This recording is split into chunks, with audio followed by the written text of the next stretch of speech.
নাগরিক স্বাচ্ছন্দ্য এবং উন্নয়নের প্রশ্নে অশোকনগর কল্যাণগড় পৌরসভায় অনেকটাই এগিয়ে ৫ নম্বর ওয়ার্ড। আর এই ওয়ার্ডের এই উন্নয়নের পথিকৃৎ কাউন্সিলর সঞ্জয় রাহা। মূলত তার উদ্যোগে এবং বিধায়কের সহযোগিতায় আজ ১৯ নম্বর কাকপুল এলাকার ব্যবসায়ীদের দীর্ঘদিনের একটি চাহিদা পূরণ হলো। প্রায় ১১ লক্ষ টাকা ব্যয়ে কমিউনিটি টয়লেটের উদ্বোধন করলেন বিধায়ক নারায়ণ গোস্বামী। এই উপলক্ষে আর বাজার ব্যবসায়ী সমিতির উদ্যোগে একটি মহতী রক্তদান শিবিরেরও আয়োজন করা হয় এবং সন্ধ্যায় চলে সাংস্কৃতিক অনুষ্ঠান।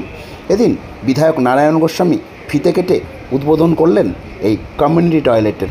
এ প্রসঙ্গে ৫ নম্বর ওয়ার্ডের কাউন্সিলর সঞ্জয় রাহা জানান, মানুষের দীর্ঘদিনের চাহিদা ছিল এখানে একটি অটো স্ট্যান্ড, টোটো স্ট্যান্ড ছাড়াও বাজার এবং ব্যবসায়ীদের খুবই সমস্যা হতো।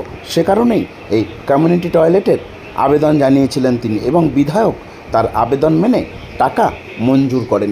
এদিন রক্তদান শিবিরে উপস্থিত ছিলেন অশোকনগর কল্যাণগড় পৌরসভার পৌরপ্রধান প্রবোধ সরকার, উপস্থিত ছিলেন হাবড়া ২ নং পঞ্চায়েত সমিতির কর্মাধ্যক্ষ প্রবীর মজুমদার সহ একাধিক বিশিষ্ট ব্যক্তিত্ব। এছাড়াও রক্তদান করেন ৬০ জন রক্তদাতা। পাশাপাশি ওয়ার্ডের উন্নয়নে আরও একগুচ্ছ ভাবনা রয়েছে বলে জানালেন কাউন্সিলর সঞ্জয় রাহা। সত্যি খুব আশ্চর্য ব্যাপার এবং অনেক লোক এখন বসেছেন, তারা রক্ত দেবেন।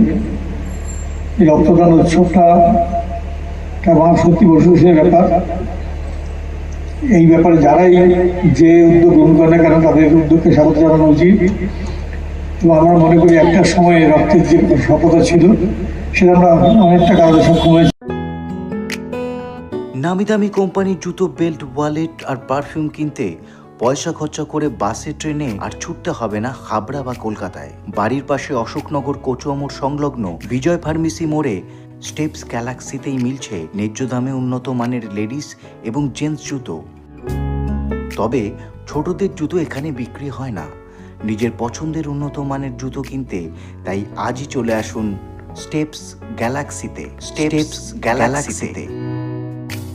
কম কিন্তু প্রায় ১১ লক্ষ টাকা এই কমিউনিটি টয়লেটের জন্য আমাদের প্রিয় বিধায়ক উত্তর চব্বিশ পরগনা জেলা পরিষদের সভাধিপতি তিনি এই টাকাটা দিয়েছেন। ওনাকে আমি রিকোয়েস্ট করেছিলাম যে ১৯ নম্বর কাকপুল বাজারে একটা কমিউনিটি ল্যাট্রিনের দরকার। উনি আমার কথায় সাড়া দিয়ে উনি সেই টাকার ব্যবস্থা করেন। এতে কত মানুষের সুবিধা হলো এখানে? এটা প্রচুর হয়েছে, যেহেতু এখানে একটা অটো স্ট্যান্ড আছে, একটা টোটো স্ট্যান্ড আছে, বাজার আছে, বাজারের লোকজন, তারপর পথ চলতি মানুষ, প্রচুর লোকের এটা এখানে উপকৃত হয়, প্রচুর মানুষ।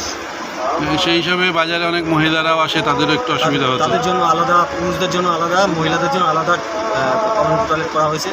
এবং আমরা খুব শিগগিরই আমরা এখানে ঠান্ডা পানীয় জলেরও ব্যবস্থা করছি, যাতে পথ চলতি মানুষ, বাজারের মানুষ এবং আশেপাশে যে সমস্ত মানুষরা আছেন তারা যেন ঠান্ডা পানীয় এখান থেকে সম্ভব। পাশাপাশি দেখা যাচ্ছে যে এই অনুষ্ঠানের সাথে সাথে রক্তদান শিবির, এই মুহূর্ত পর্যন্ত কতজন রক্তদাতা রক্তদান করেছে? এখনও পর্যন্ত প্রায় ২২ জন মতো রক্ত দিয়েছে। এই শুরু হয়েছে ১২টা থেকে, এই আধা ঘন্টা হলো, প্রায় আধা ঘন্টার মধ্যে ২২ জন রক্ত দেওয়া হয়ে গেছে। আশা করছি আমরা যে ৬০ জন আমাদের রক্তদাতা। পাশাপাশি এই যে রক্তদাতারা, এরা কি শুধু বাজারেরই লোক না পার্শ্ববর্তী? না, পার্শ্ববর্তী আছে, বাজারের লোকও আছে, সবাই মিলেই রক্ত দিচ্ছে। কারণ অতিরিক্ত গরমের জন্য এই মুহূর্তে অনেকেই রক্ত দিতে চায় না, কিন্তু আমরা চিন্তাভাবনা করলাম এবং বাজার সমিতির সঙ্গে আলোচনা করলাম যে এখন এই গরমের মধ্যে রক্তদান শিবির কম হচ্ছে এবং ব্লাড ব্যাঙ্কগুলোতে রক্তের সংকট দেখা দিচ্ছে, মানুষ ব্লাড ঠিকমতো পাচ্ছে না।